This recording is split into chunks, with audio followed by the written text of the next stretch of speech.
On the 12th this month, in the Church of St. Anne of the Vatican, a conference was held to an audience full of Jesuits, considered the scientists of the Church, about possible encounters with aliens.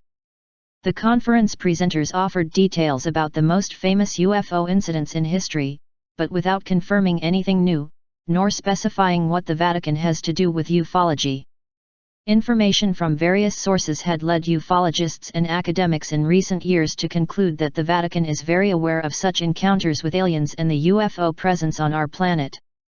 And in what seems to be an unprecedented movement, since March 2 of this year, the Vatican will finally allow researchers from different countries to have access to information related to the pontificate of Pius XII, 1939 to 1958.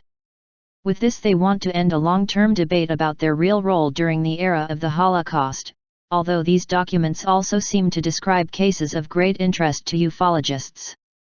Pope John XXIII allegedly had an extraterrestrial encounter in the summer of 1961, 2 years before his death. This surprising encounter was revealed years later, in the 1980s, by the Pope's personal secretary, the late Loris Francesco Capovilla. Loris witnessed the incident and kept it a secret, following the wishes of the Pope, for more than 2 decades until it was revealed in a British newspaper. One afternoon in July 1961, at the summer residence in Castel Gandolfo, near Rome, the Pope and his secretary were walking through the gardens of the property. Around 10 p.m. they noticed a bright star. The supposed star began to descend and after a few minutes, they realized that it was some kind of flying ship. The UFO in question had a round shape, with blue and amber lights. The brightness of the lights was such that the garden seemed to have been illuminated by daylight. When the UFO was close enough, it stopped and remained stable in the air. A ray of yellow light appeared under the ship. The light gave the sensation of a tube of light that stopped 1 to 2 meters from the ground without reflecting on the ground. A humanoid being emerged from the tube of light. The alien had a golden-white halo around it. He was taller than the average human and had large, pointed ears. The being raised his arm to greet the Pope and his secretary, but thinking they were witnessing a divine vision, they knelt and began to pray. After a few moments they raised their heads, but the alien was still a few meters away from them. Without saying anything, Pope John XXIII stood up and walked towards the alien.